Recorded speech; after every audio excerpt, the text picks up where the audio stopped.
Hello everyone, welcome to my YouTube channel. So today we are going to continue our topic, and that was of relevant changes in the BNSS. So we had to start with the third relevant change, जो कि है कि BNSS में the post of judicial magistrate third class, metropolitan magistrate and assistant sessions judge ये abolish हो गई हैं. अब केवल 4 कैटेगरीज ऑफ जजेस रह गए हैं, जो कि हैं JM1, JM2, जिनमें कि चीफ जुडिशल मैजिस्ट्रेट भी आते हैं और एडिशनल चीफ जुडिशल मैजिस्ट्रेट आते हैं. Third one is the sessions जज, जिसमें एडिशनल सेशंस जज आते हैं. And the fourth one is the executive magistrates. The post of judicial magistrate third class, metropolitan magistrate and assistant sessions judges has been abolished so as to bring uniformity in the classes of courts and judges across the country. There will be 4 kinds of judges now. Number 1, judicial magistrates of second class, judicial magistrate of first class. It includes the chief judicial magistrate, that is the CJM, and additional chief judicial magistrate, ACJM. Third one is the sessions judge. It includes the additional sessions judge. And the fourth one is the executive magistrates. Next one is section 15 of BNSS, जिसमें ये लिखा है कि executive magistrate के अलावा state government अब ऐसे कोई भी पुलिस ऑफिसर को as special executive magistrate appoint कर सकती है who is not below the rank of superintendent of police or its equivalent. Besides the executive magistrate, the state government can also appoint any police officer not below the rank of superintendent of police or equivalent to be known as special executive magistrate. The next relevant change is section 18 of the BNSS. Section 18 बात करता है public prosecutor के बारे में. इसमें एक नया प्रोवाइज़ो add हुआ है, that is in section 18 subsection 1, जिसमें ये लिखा है कि सेंट्रल गवर्नमेंट पब्लिक प्रोसिक्यूटर और एडिशनल पब्लिक प्रोसिक्यूटर को अपॉइंट कर सकती है for NCT of Delhi after consultation with the high court of Delhi. It provides that the central government shall appoint the public prosecutor or additional public prosecutors for the National Capital Territory of Delhi after consultation with the High Court of Delhi. अगला है section 19, which talks about the assistant public prosecutors. So अगर कोई assistant public prosecutor available नहीं है तो district magistrate assistant public prosecutor को appoint कर सकता है, but now he has to give 14 days notice to the state government to that effect. When no assistant public prosecutor is available, the district magistrate may exercise his power of appointment of any other person as assistant public prosecutor after giving 14 days notice to the state government. Next one is section 20 of the BNSS, in which the Directorate of Prosecution has been comprehensively dealt with. इसमें directorate of prosecution के बारे में comprehensive वे में बात करी गई है कि उसमें जो अथॉरिटीज़ हैं उनके क्या फंक्शंस हैं, उनकी क्या पावर्स हैं, उनकी क्या एलिजिबिलिटी है, वो सब इस सेक्शन में प्रोवाइडेड है. Moreover section 20 subsection 1 clause B में अब स्टेट गवर्नमेंट को ये पावर दी गई है कि वो हर एक डिस्ट्रिक्ट में district directorate of prosecution establish कर सकती है with as many number of deputy directors and assistant directors as it thinks fit. Section 20 of the BNSS establishes a comprehensive Directorate of Prosecution and defines the eligibility, functions and powers of various authorities under it. Section 20 subsection 1 clause B of BNSS provides that the state government may establish District Directorate of Prosecution in every district consisting of as many deputy directors and assistant directors as it may think fit. So directorate of prosecution में क्या hierarchy है of the authorities वो मैंने यहाँ लिखी है।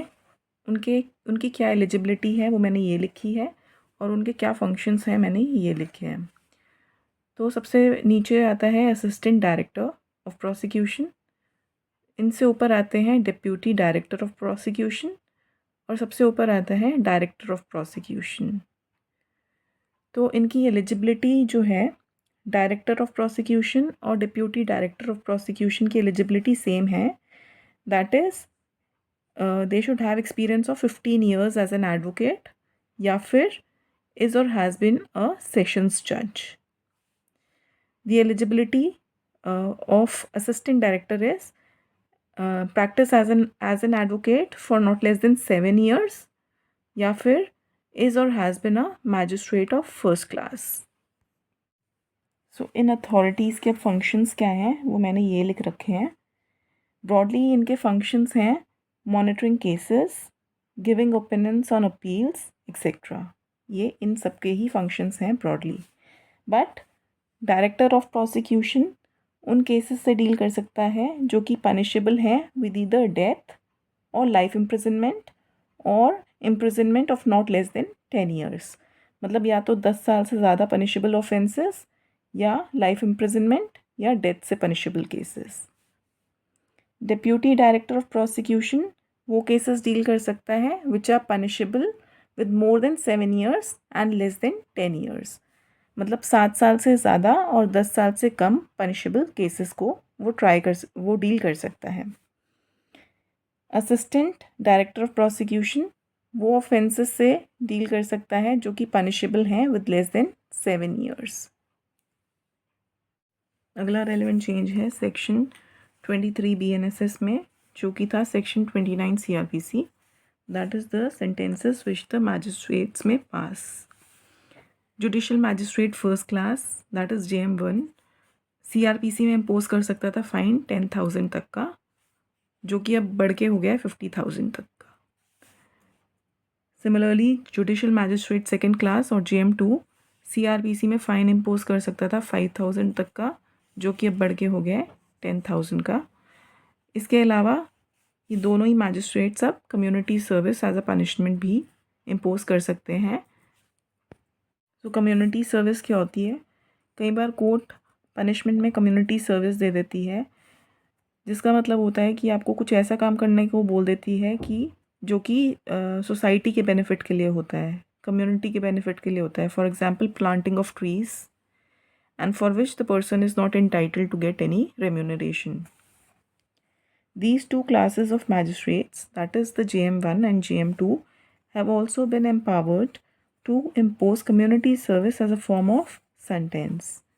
Community service has been explained as court-ordered work that benefits the community and which is not entitled to any remuneration. Now, what is the purpose of community service? इससे एक तो present population में कमी आती है। It decreases the present population first of all. Moreover, it is a rehabilitative and reformative approach. This provision seeks to not only decrease the present population but also adopts a more rehabilitative and reformative approach to punishment. अगला relevant change है in section 31 of the CRPC, which is now section 25 of the BNSS, which talks about sentence in cases of conviction of several offences at one trial. मतलब एक single trial में अगर बहुत सारे offences की सुनवाई हुई और उसमें कन्विक्शन ऑर्डर पास हो गया, तो उसमें सेंटेंस कैसे होगी? पहले ऐसा था CRPC में कि वो कॉन्जिक्यूटिवली रन करती थी, मतलब एक ख़त्म हुई फिर दूसरी शुरू होएगी, फिर दूसरी ख़त्म होएगी, फिर तीसरी शुरू होएगी, ऐसा। That is one after the other. But अब BNSS में कोर्ट के पास डिस्क्रिशन है depending upon the gravity of the offence, कि कितना बड़ा ऑफेंस है। कोर्ट ये ऑर्डर कर सकती है कि वो कॉन्जिक्यूटिवली रन होएगी या फिर कॉन्करेंटली रन होएगी। कॉन्करेंटली मतलब सारी पनिशमेंट्स एक साथ चलनी शुरू होएंगी। Section 25 of the BNSS omits the words by default rule the punishments shall run consecutively in the order directed by the court. Section 25 of the BNSS requires the court to consider the gravity of offences and clearly order such punishments to run consecutively or concurrently. CRPC में जो maximum punishment दी जा सकती थी वो थी 14 years, but अब वो BNSS में बढ़ के 20 ईयर्स हो गई है. The punishment has been increase from 14 years to 20 years. So आज के लिए हम इतना ही रखते हैं.